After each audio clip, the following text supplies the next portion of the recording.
వారసుడితడే, యాడున్న పేదల కొరకే యోచిస్తాడే. తాతయ్య రాజారెడ్డిని తలపించాడే, తన తండ్రి స్థానంలోకొస్తానన్నాడే. రాజన్న కొడుకే అన్న రాజీ పడడే, ఎంత పడగొడితే అంతకు మించి పైకొస్తాడే.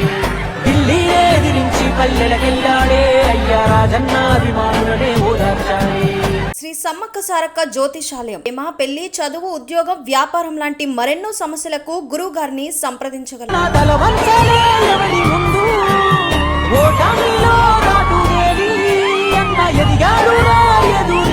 తండ్రి దీవేనా తల్లి ఆలనా జనబలము కోడయ్యే, చరితలేమును పెరగని ఘన విజయుడై నిలిచే.